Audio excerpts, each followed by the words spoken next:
Hello, welcome बच्चों, welcome to SK ज्ञान channel. आज हम इस वीडियो में 10th आईसीएसई केमिस्ट्री का पीरियोडिक टेबल चैप्टर कर रहे हैं। फर्स्ट चैप्टर है ये सेकंड वीडियो है उसकी। फर्स्ट वीडियो में जो कवर किया गया है पोर्शन वो है कि एलिमेंट्स को क्लासिफाई क्यों करा गया और 5 केमिस्ट के व्यूज रखे थे कि केमिस्ट क्या सोचते थे एलिमेंट्स के बारे में। अब हम इस वीडियो में जो 6th साइंटिस्ट है, 6th केमिस्ट है, उससे स्टडी करना शुरू करेंगे और पहुंचेंगे हम पीरियोडिक टेबल तक के कैसे पीरियोडिक टेबल फॉर्म हुआ। जो पीरियोडिक टेबल हम आज यूज करते हैं, ठीक है, वो कैसे बना सक्सेसफुली, तो वहां तक पहुंचेंगे हम आज, वहां तक स्टडी करेंगे। बहुत अच्छे से डिटेल स्टडी होगी। जिन्होंने फर्स्ट वीडियो वॉच नहीं करी अभी तक, वो फर्स्ट वीडियो वॉच कर लो, ठीक है, क्योंकि लिंक तभी बनेगा, उसमें 5 केमिस्ट के व्यूज हैं, ठीक है। फिर 6th वन इससे आप करना, ठीक है। पहले आप उस वीडियो को वॉच कर लो एंड आप अपने फ्रेंड्स के साथ मेरी वीडियोस को शेयर करो। एंड अगर आपको ये मेरी वीडियोस अच्छी लग रही हैं, कंटेंट आपको अच्छा लग रहा है, तो आप अपने फ्रेंड्स के साथ मेरी वीडियोस को शेयर करें, कमेंट्स करें, अपने सजेशंस बताएं। जिन जिन टॉपिक्स में आपको प्रॉब्लम है कमेंट में बताएं कि इन टॉपिक्स में आपको प्रॉब्लम है, ठीक है, उनको कवर किया जाएगा, ठीक है। तो अपने फ्रेंड्स के साथ ज्यादा से ज्यादा वीडियोस शेयर करें। तो without wasting any more time, let get started. तो बच्चों, हम 6th साइंटिस्ट से करना शुरू करते हैं। आपको पता है कि 5th तक हमने स्टडी कर लिया है। तो ये है लॉथरमेयर्स एटॉमिक वॉल्यूम कर्व, ठीक है।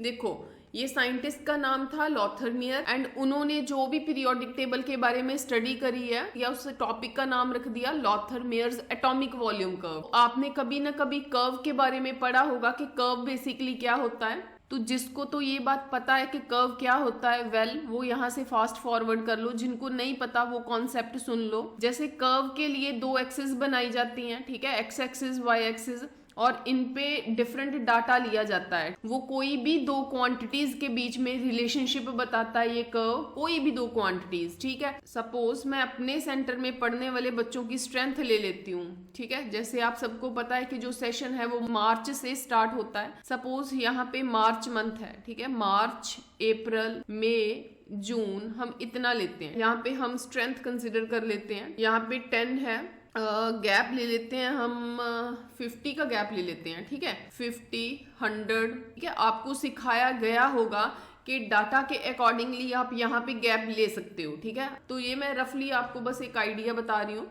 सपोज करो कि मार्च वाले मंथ में मेरे पास 20 बच्चे हैं, तो ये मार्च है, यहाँ पे मार्क करते हैं। और 20 कहाँ पे है, देखो यहाँ पे मैंने मार्क कर दिया। 20 कहाँ पे, 25 यहाँ पे होगा, उससे थोड़ा सा नीचे यहाँ पे मार्क लगा दिया। अब इन 2 पॉइंट से निकलने वाली 2 लाइंस ड्रॉ करी जाती हैं जो इन एक्सिस पे परपेंडिकुलर होती हैं और उनका जो इंटरसेक्शन पॉइंट है वहां पे मार्क लगा दिया जाता है। सपोज अप्रैल मंथ में 100 स्टूडेंट्स हो गए हैं, ठीक है, क्योंकि अप्रैल मंथ में कितने हो गए हैं, 100, ठीक है। यहाँ से इस पॉइंट से क्रॉस होने वाली एक लाइन बनाऊंगी या इस पॉइंट से क्रॉस होने वाली एक लाइन बनाऊंगी और मार्क कर दूंगी। तो अब मई मंथ में और इंक्रीज होंगे, वो सपोज करो यहाँ पे मार्क लगा लेती हूँ, ठीक है। नेक्स्ट सपोज कर लो जून में छुट्टियां होती हैं, ठीक है, हमारे यहाँ पे बहुत गर्मी होती है, तो स्ट्रेंथ सपोज करो 130 होगी है, ठीक है। तो 130 कहाँ पे होगी, ठीक है, यहाँ पे होगी 130, वहां पे मार्क लगाऊंगी, ठीक है। अब इन पॉइंट्स को, ठीक है, ये पॉइंट पता कैसे मार्क हुआ, ये जो लाइंस यहाँ पे इंटरसेक्ट करती हैं वहां पे इसको यहाँ पे मार्क लगाया जाता है। यहाँ पे मार्क लग गया। अब मार्क देखो कहाँ कहाँ पे है, यहाँ पे है मार्क, यहाँ पे है, इनको मिला दो, ठीक है, इनको मिला दो। अब क्या हुआ, ग्राफ नीचे आ गया। मतलब ग्राफ कैसे बना, ग्राफ ऐसे बना, पहले हर मंथ में इंक्रीज हो रहे थे स्टूडेंट्स, अब गर्मी आने की वजह से डिक्रीज हो रहे हैं, ठीक है। ऐसे मैंने 2 क्वांटिटीज के बीच में रिलेशनशिप आपको बताया है, ठीक है। लेकिन यहाँ पे जो कर्व है वो किस किस के बीच में होगा, that was between the atomic volumes of the elements and उनके एटॉमिक मासेस के बीच में कर्व था, ठीक है। ये ग्राफ था, इस एक्सिस पे उन्होंने एटॉमिक वॉल्यूम लिए हैं और इस एक्सिस पे एटॉमिक मास लिए हैं, ठीक है। तो ऐसे ही जैसे मैंने यहाँ पे लिया था नंबर ऑफ स्टूडेंट्स, इस एक्सिस पे यहाँ पे मंथ्स लिए थे, ठीक है जी। तो आपने याद रखना है लॉथरमेयर का कॉन्सेप्ट था वो एक कर्व की फॉर्म में था और उन्होंने कर्व बताए थे। एक एक्सिस पे उन्होंने एटॉमिक वॉल्यूम लिए थे, एक एक्सिस पे उन्होंने एटॉमिक मासेस लिए थे, and found that the elements with similar properties occupy similar position in the curve. Similar properties वाले जो एलिमेंट्स थे उन्होंने सिमिलर पोजीशन ऑक्यूपाई करी थी कर्व में, ठीक है। वो कैसे, अभी दिखाती हूँ। फर्स्ट पॉइंट देखो, alkali metals occupy the peaks on the curve. इस बात का देखो क्या मतलब है। अल्कली मेटल्स आपको पता होगा, lithium, sodium, potassium, rubidium, caesium, ठीक है, ये आपकी अल्कली मेटल्स होती हैं। लिथियम अल्कली मेटल है, ठीक है, ओके। सोडियम अल्कली मेटल है, ओके, ठीक है। पोटाशियम जो है वो अल्कली मेटल है, फाइन। एंड रुबिडियम जो है वो अल्कली मेटल है, फाइन। सीजियम अल्कली मेटल है। तो जिन पे देखो मैंने रेड डॉट लगा दिए, ये जो कर्व बन रहा था उनके पीक पॉइंट्स पे आ रहा था, ठीक है। ये फर्स्ट पॉइंट है। The second point is alkaline earth metals occupied the descending positions on the curve. Alkaline earth metals के बारे में भी आपको पता होना चाहिए। बेरिलियम, मैग्नीशियम, कैल्शियम, स्ट्रोंशियम, कहता है ये कर्व्स की डिसेंडिंग पोजीशंस पे हैं। डिसेंडिंग होता है नीचे उतरना। कर्व जब नीचे उतर रहा है, ठीक है, यहाँ पे आ रही है ना बेरिलियम की पोजीशन। मैग्नीशियम देखो, यस, यहाँ पे आ रहा है। कैल्शियम देखो, यस, यहाँ पे आ रहा है। स्ट्रोंशियम देखो, यस। मतलब कि जब कर्व्स नीचे उतर रहे हैं, नीचे आ रहे हैं, मतलब नीचे कर्व के नीचे वाले पोर्शन में जो क्या है, that are alkaline earth metal. Halogens occupied the ascending positions on the curve. ये भी देख लेते हैं कि halogens ascending position occupy कर रहे हैं। ascending कौन सी होती है, ऊपर चढ़ने वाली। जो टॉप वाले हैं वो अल्कली हैं, एंड जो डिसेंडिंग पोजीशन वाले हैं वो थे आपके अल्केलाइन, फाइन। अब रह गए आपके, मैं ब्लू मार्क कर रही हूँ, दैट आर हेलोजेंस। ये देखो, ये क्लोरीन ऊपर चढ़ रहा है, ठीक है। कर्व ऊपर चढ़ते हुए कर्व के ऊपर है बेरिलियम, फाइन। और भी ये कुछ एलिमेंट्स की उन्होंने स्टडी करी है, तो वो आपके सिलेबस का पार्ट भी नहीं होगा। इतना स्टडी करना कि 3 पॉइंट्स आपने याद रखने हैं कि लॉथर मेयर ने 3 तरह के एलिमेंट्स की नेचर को डिस्कस करा है। एक अल्कली मेटल्स को, एक अल्केलाइन अर्थ मेटल्स को, एक हेलोजेंस को, ठीक है। हेलोजेंस हैं वो असेंडिंग पोजीशंस पे हैं, ठीक है। जो अल्केलाइन अर्थ मेटल्स हैं वो डिसेंडिंग पोजीशंस पे हैं, जो अल्कली मेटल्स हैं वो पीक पॉइंट्स पे हैं, ठीक है। ये लॉथर मेयर का कॉन्सेप्ट था, फाइन। नेक्स्ट साइंटिस्ट मेंडलीव ने काफ़ी अचीवमेंट्स जो हैं, काफ़ी इन्होंने हेल्प करी है पीरियोडिक टेबल को फॉर्म करने की। नो डाउट कि इनके पीरियोडिक टेबल को भी डिस्कार्ड कर दिया गया था। जो भी इन्होंने कंट्रीब्यूशन डाली है पीरियोडिक टेबल बनाने के लिए वो हम स्टडी करेंगे, ठीक है। He stated that the properties of elements are, ठीक है, जो भी एलिमेंट्स की प्रॉपर्टीज थी ना, they are periodic function of their atomic weights. तो इस बात का बेसिकली मतलब क्या है, सपोज करो कोई चीज किसी पे डिपेंड करती है। वैसे फंक्शन, ये फंक्शन कौन सा है, ये फंक्शन हमारा कोई पार्टी वाला, कोई शादी वाला फंक्शन नहीं है, कोई बर्थडे फंक्शन नहीं है, ठीक है। ये फंक्शन क्या है, ये फंक्शन हमारा केमिस्ट्री वाला है। फॉर एग्जांपल मैथमेटिक्स में भी हम ये टर्म यूज करते हैं। जैसे कोई एक चीज दूसरे के ऊपर डिपेंड करती है तब हम बोल देते हैं कि वो उसका फंक्शन है, ठीक है। मैथ्स में आपने कभी ना कभी कुछ ऐसा पढ़ा होगा, y of x is equal to कुछ 3x + 2। एक एग्जाम्पल ऐसे कुछ ले लेती हूँ, ठीक है। यहाँ पे मैं ये कहूंगी कि जो y है ना, that is dependent on x, ठीक है। y किस पे डिपेंड करता है, x के ऊपर डिपेंड करता है। और इसको ये भी बोल दिया जाता है कि y is function of x, ठीक है। y is function of x, इसे ऐसे भी बोल देते हैं, y डिपेंडेंट ऑन x। कहने का मतलब जब एक जना दूसरे के ऊपर डिपेंड करता है उसे बोल देते हैं, ठीक है, कि वो उसका फंक्शन है। तो यहाँ पे कौन सी बात करी है, द प्रॉपर्टीज ऑफ एलिमेंट्स, ठीक है। एलिमेंट्स की प्रॉपर्टीज कौन सी होंगी भाई, like melting point, boiling point, उनका साइज, ठीक है, कुछ ऐसी प्रॉपर्टीज होंगी उनकी, ठीक है, कोई नेचर होंगी उनकी। वो किसकी पीरियोडिक फंक्शन है, वो एटॉमिक वेट्स की फंक्शंस हैं, फाइन।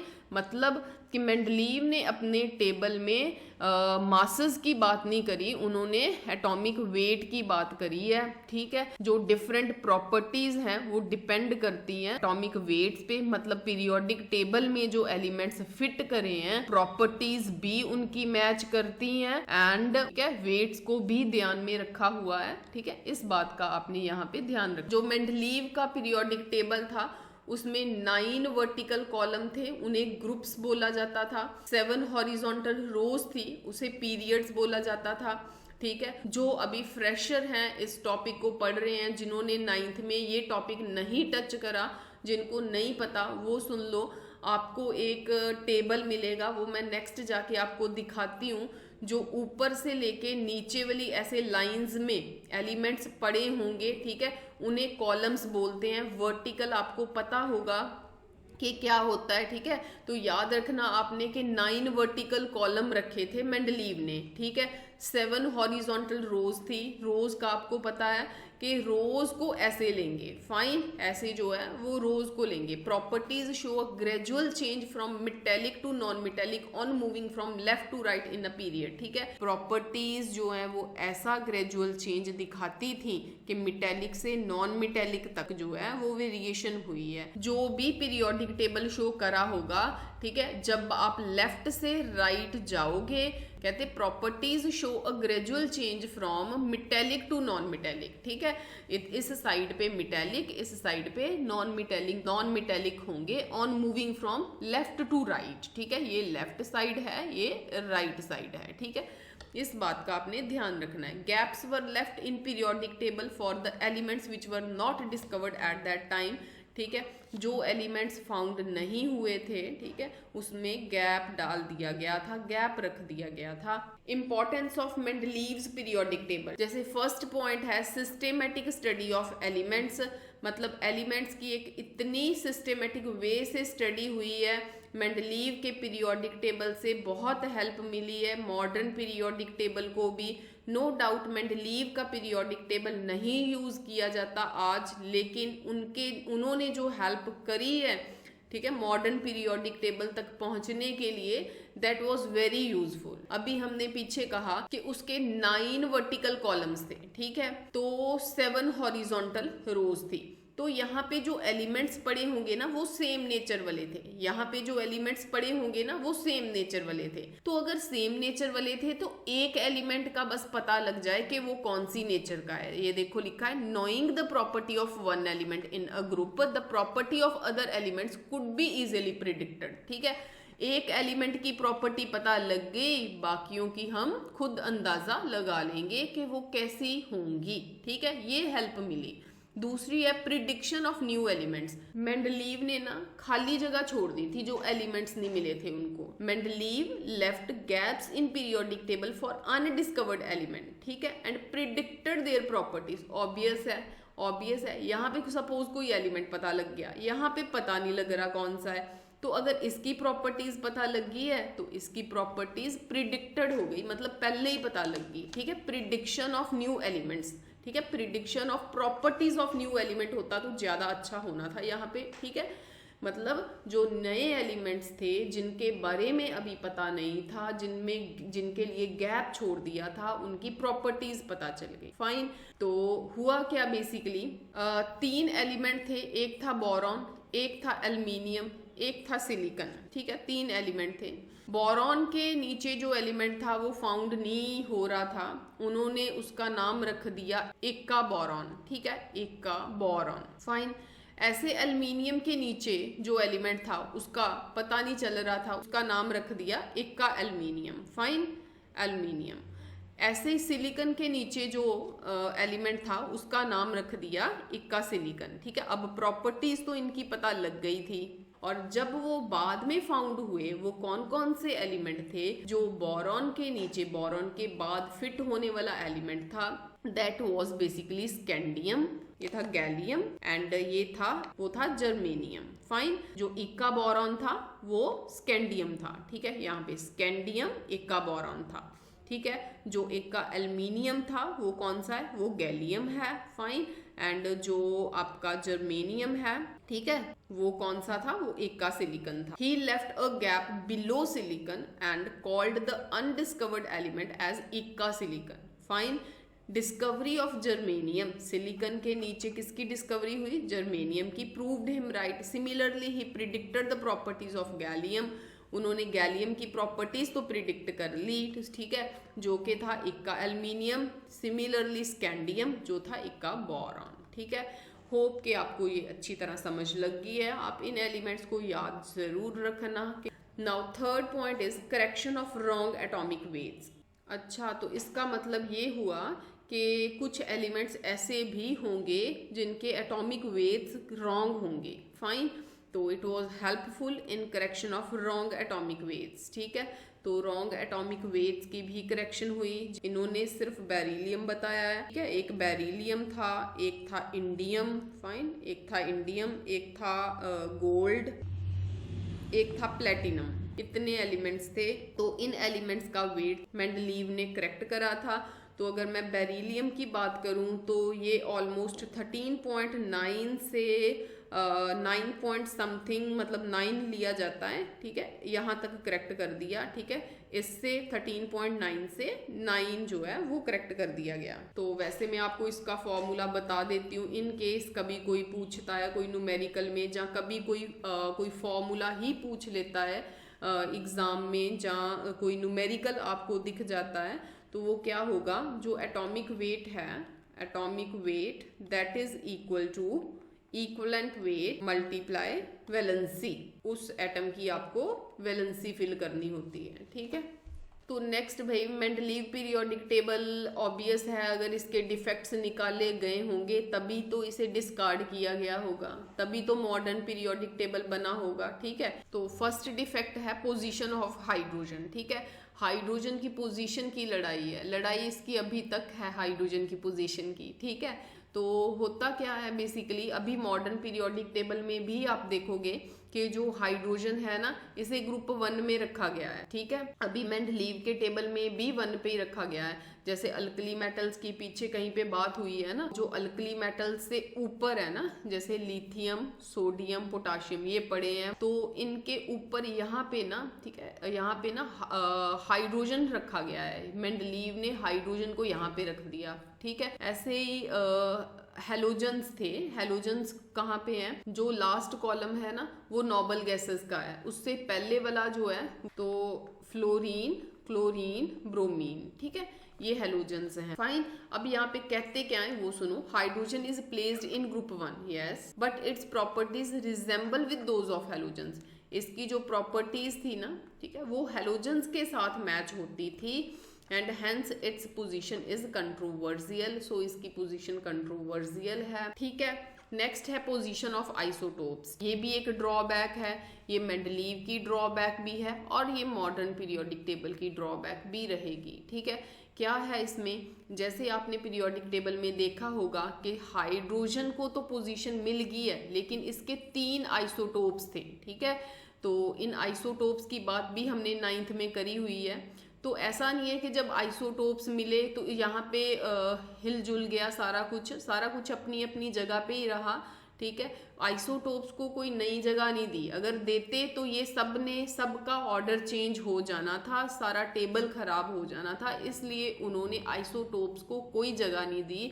यही कंसिडर कर लिया गया कि जहाँ पे एलिमेंट है वहीं पे सारे चुपचाप करके समझ जाओ कि वहीं पे उनके आइसोटोप्स पड़े हैं, ठीक है। Like according to this table isotopes should occupy a different position, ठीक है, आइसोटोप्स को डिफरेंट पोजीशन ऑक्यूपाई करनी चाहिए। तो आपको पता है कि हाइड्रोजन के 3 आइसोटोप्स होते हैं, प्रोटियम, ड्यूट्रियम, ट्रीटियम, ठीक है। Since this periodic table is based on atomic weight, yes, atomic weights के ऊपर डिपेंड करता है, thus the 3 isotopes should occupy 3 different positions, क्योंकि आइसोटोप्स में होता पता क्या है, उनके एटॉमिक वेट्स डिफरेंट होते हैं, इसका 1 है, इसका 2 है, इसका 3 है। तो अगर इनका एटॉमिक वेट सबका डिफरेंट है तो ऑब्वियस है सबका यहाँ पे जो एलिमेंट्स पड़े हैं सबका एटॉमिक वेट डिफरेंट है, तो ऑब्वियस है जो डिफरेंट एटॉमिक वेट्स वाले थे उनको पोजीशन अलग मिलनी चाहिए, लेकिन ऐसा नहीं हुआ।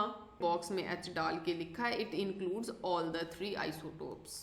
तो नेक्स्ट ड्रॉबैक है position of rare earth metals. ठीक है, रेयर अर्थ मेटल्स की पोजीशन के बारे में ये क्या कहते हैं, कहते all the 14 rare earth metals have been placed together at one place in spite of different atomic weights. ठीक है, मतलब अगर ये एटॉमिक वेट्स के ऊपर इतना ही जोर डालते थे तो क्यों इन्होंने 14 रेयर अर्थ मेटल्स जिनका एटॉमिक वेट डिफरेंट था, अगर डिफरेंट था तो डिफरेंट पोजीशंस मिलनी चाहिए थी ना, तो क्यों उनको इकट्ठे रखा। ठीक है, क्यों उनको इकट्ठे रखा, ये उसकी ड्रॉबैक है। नेक्स्ट है anomalous pair. Elements with higher atomic weights were often placed before elements having lower atomic weights. Obvious है, पहले छोटे वाला एटॉमिक वेट आना चाहिए, बाद में बड़े वाला आना चाहिए, लेकिन यहाँ पे ऐसा नहीं हुआ। यहाँ पे कोबाल्ट जो कि 58.94 है उसे पहले रखा गया 58.68 निकल से पहले। ठीक है, इसे बाद में रखा जाना चाहिए था ना, 94.94 है, ये 0.68 है, इसे बाद में रखा जाना चाहिए था। इसे फर्स्ट पोजीशन मिली है, पहले पोजीशन मिली है, इसे बाद में मिली है। ठीक है, ऐसे कुछ डिफरेंट एनोमलस पेयर थे। तो फिफ्थ ड्रॉबैक है, it does not reflect electronic built of elements. ठीक है, मतलब जो एलिमेंट्स हैं कैसे इलेक्ट्रॉनिकली बिल्ट हुए हैं वो नहीं रिफ्लेक्ट करता mainly, as the electronic structure is very important. Obvious है, इलेक्ट्रॉनिक स्ट्रक्चर तो बहुत इंपॉर्टेंट होती है किसी भी एलिमेंट की। ठीक है, the electronic structure is very important property of an element. Any classification of element must reflect it, मतलब इसकी जो कोई किसी भी तरह की क्लासिफिकेशन हो उसको इस प्रॉपर्टी को रिफ्लेक्ट, इलेक्ट्रॉनिक स्ट्रक्चर को रिफ्लेक्ट जरूर करना चाहिए था। ठीक है, इलेक्ट्रॉनिक स्ट्रक्चर को रिफ्लेक्ट नहीं कर पाया। अब आप यहाँ पे देखो कि मेंडलीव के बारे में आपने क्या स्टडी करा है। ठीक है, सबसे पहले डेफिनेशन में आप बोलोगे कि जो पीरियोडिक प्रॉपर्टीज हैं they are periodic function of their atomic weights. Fine, definition के बाद आप देखोगे उसके 4 मेन पॉइंट्स के 9 वर्टिकल कॉलम थे, 7 हॉरिजॉन्टल रोज थी। प्रॉपर्टीज जो है वो ऐसा ग्रेजुअल चेंज दिखाती थी कि मिटैलिक से नॉन मिटैलिक तक, ठीक है, मिटैलिक से नॉन मिटैलिक तक जो है वो वेरिएशन हुई है। तो the fourth one is very important कि गैप्स छोड़ दिए गए थे उन एलिमेंट्स के जिनके अभी नाम नहीं पता थे लेकिन उनकी प्रॉपर्टीज प्रिडिक्ट कर ली गई थी। तो अगर इम्पोर्टेंस की बात करें तो सिस्टेमेटिक स्टडी होती है। सिस्टेमेटिक स्टडी का मतलब है जब एक एलिमेंट की प्रॉपर्टी पता लगी तो बाकी सबकी पता लग जाएगी। प्रिडिक्शन ऑफ न्यू एलिमेंट्स का मतलब है कि जिनके लिए स्पेस छोड़ी थी, ठीक है, उनकी प्रॉपर्टीज पता लगी थी। Prediction of properties of new elements ऐसे लिख सकते हैं। Correction of wrong atomic weight, yes, beryllium का वेट करेक्ट किया। बाकी ये मैंने और आपको कुछ दिए हैं, इनके वेट्स पूछेंगे नहीं वो कि कितने से कितना किया, बस आप ये याद रख लेना कि किन किन का किया है। ठीक है, अब इनके डिफेक्ट्स आ गए। ठीक है, डिफेक्ट्स क्या है? हाइड्रोजन की पोजीशन, ठीक है, दूसरा आइसोटोप की पोजीशन, ठीक है, तीसरा रेयर अर्थ मेटल। ठीक है, कि जो रेयर अर्थ मेटल्स थी उनके वेट्स डिफरेंट थे लेकिन इकट्ठे रखा। नेक्स्ट है एनोमलस पेयर्स, मतलब जिसका छोटा वेट होना चाहिए उसको पहले रखना चाहिए, ठीक है, बड़े वाले को बाद में रखना चाहिए, लेकिन ऐसा नहीं हुआ। The last one is electronic structure को रिफ्लेक्ट नहीं करता ये लॉ। फाइन, अभी मॉडर्न पीरियोडिक टेबल तक पहुंचने से पहले यहाँ पे कॉन्सेप्ट रखा गया है कि एटम के बारे में स्टडी करेंगे। तो वैसे तो ये सारी चीजें ऑलरेडी 9th में होगी हुई हैं, ठीक है, ये जस्ट एक रिव्यू है आपके लिए। ठीक है, इस पे मैं बहुत ज्यादा टाइम वेस्ट नहीं करूंगी। ठीक है, सबसे पहले देखो कि एटम की डेफिनेशन है यहाँ पे। An atom is the smallest particle of an element. ठीक है, एलिमेंट का बहुत छोटा सा हिस्सा होता है ये। Can not be split into simpler particles, ठीक है, बाय फिजिकल और केमिकल मीन्स। आई बात समझ में? ठीक है, कि एटम जो है वो किसी भी एलिमेंट का सबसे छोटे से छोटा हिस्सा है, इसको किसी भी फिजिकल या केमिकल मीन के द्वारा, ठीक है, और छोटे पार्ट्स में नहीं हम कन्वर्ट कर सकते। तो जो एटम होता है उसके डिफरेंट एनर्जी लेवल्स होते हैं, उनको शेल्स बोलते हैं। आपको पता है KLM, ठीक है, इन्हीं KLMN ऐसे शेल्स होते हैं। इनको n की वैल्यूज भी बोला जाता है। इसको n = 1, इसको n = 2, n = 3, n = 4 ऐसे भी बोला जाता है। Fine, an atom has definite energy levels होते हैं। ठीक है, तो maximum number of electron that can be accommodate in each shell is given by the formula 2n²। ठीक है भाई, आप जो नंबर ऑफ इलेक्ट्रॉन्स है ना, यहाँ पे लिख लो number of electrons in particular shell, ऐसे लिख लो। ठीक है, इन अ पर्टिकुलर शेल। ठीक है, जहाँ n की फॉर्म में मैंने लिखना है इन nth शेल लिख लो। nth शेल में कितने नंबर ऑफ इलेक्ट्रॉन्स हैं उसका फॉर्मूला 2n² रहेगा। तो जब आपने नंबर ऑफ इलेक्ट्रॉन्स कैलकुलेट करने हैं इन फर्स्ट शेल, ठीक है, इन फर्स्ट शेल मतलब n की जगह पे आप क्या पुट कर रहे हो, n की जगह पे आप 1 पुट कर रहे हो, तो this is equal to n की जगह पे 1 पुट करोगे। ठीक है, 2 1 का स्क्वायर मतलब 1 × 1 दैट इज 2। फाइन, आई बात समझ में। ऐसे ही फॉर l, ये k शेल की मैंने बात करी। क्यों k शेल की बात करी? क्योंकि k के लिए n की वैल्यू को 1 पुट करना था, तो मैंने यहाँ पे 1 ही पुट करा है। ठीक है, ओके, तो l शेल के लिए क्या पुट करूंगी 2। ठीक है, उसी फॉर्मूले में ये 2 है, ये n² है। ठीक है, 8। ठीक है, नेक्स्ट जो शेल है उसमें 8 एलिमेंट्स होते हैं, नेक्स्ट जो है उसमें 18 होते हैं, नेक्स्ट जो है 32 होते हैं। ठीक है, इसी फॉर्मूले में पुट करके जो है वो नेक्स्ट आ रहे हैं। ठीक है, इस चीज का आपको याद रखना है, ध्यान रखना है। तो थर्ड है, जब भी किसी इलेक्ट्रॉन की एनर्जी लॉस होती है ना, ठीक है, एनर्जी लॉस करके वो नीचे वाले शेल में गिरेगा। ऑब्वियस है, जब आपकी एनर्जी कम हो गई तो आप जमीन पे गिरोगे धड़ाक करके। ठीक है, वैसे ही if an electron lose energy it jumps to lower energy level. ठीक है, फ्रॉम हायर एनर्जी लेवल। तो अगर उसने किसी इलेक्ट्रॉन ने एनर्जी को खा लिया है, गेन कर लिया है, उसने गेन कर लिया है, तो वो ताकतवर हो गया। ताकतवर हो गया तो वो अपने हायर लेवल में जंप कर सकता है। ठीक है, यहाँ पे लिखा हुआ है कि जो एल शेल है, एल शेल टू के शेल गया लूज एनर्जी, के शेल टू एल शेल गया यहाँ पे गेन एनर्जी हुई है। ठीक है, ये बेसिक सी चीजें हैं। आपको पता है एटॉमिक नंबर जो होता है, एटॉमिक नंबर होता है वही नंबर ऑफ प्रोटॉन्स होते हैं। जो एटॉमिक मास होता है, number of proton, number of neutrons होते हैं। ये बेसिक चीज़ों का अगर आपको कोई वीडियो कुछ चाहिए होगा तो आप मुझे कमेंट बॉक्स में बता देना, इसका हम एक लेक्चर आपको दे देंगे। ठीक है, अगर आपको पता है तो हम नेक्स्ट चलते हैं। Atomic weight, it is the number which compares the mass of atom of element with that of carbon 12 isotope। इस डेफिनेशन को आप ऐसे ही याद रख लेना। जो एटॉमिक वेट है ये किसी भी एटम के मास को कार्बन 12 आइसोटोप के साथ कंपेयर करता है। ठीक है, तो डियर वंस, हम मॉडर्न पीरियोडिक टेबल तक पहुंच गए। तो मॉडर्न पीरियोडिक टेबल में मूसले ने बहुत इंपॉर्टेंट रोल प्ले करा है। 1930 में उन्होंने एटॉमिक नंबर की डिस्कवरी करी।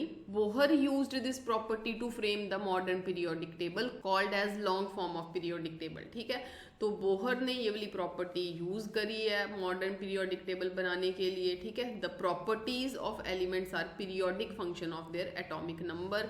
देखो थोड़ी बहुत ये पिछले के साथ मैच हो रही है डेफिनेशन। ठीक है, वहां पे भी था प्रॉपर्टीज ऑफ एलिमेंट्स, यहाँ पे भी properties of element, periodic functions of, यहाँ वहां पे एटॉमिक वेट्स था, यहाँ पे एटॉमिक नंबर आएगा। ठीक है, तो बच्चों हम मॉडर्न पीरियोडिक टेबल को नेक्स्ट वीडियो में रखते हैं। यहाँ तक आप बहुत अच्छे से स्टडी करना।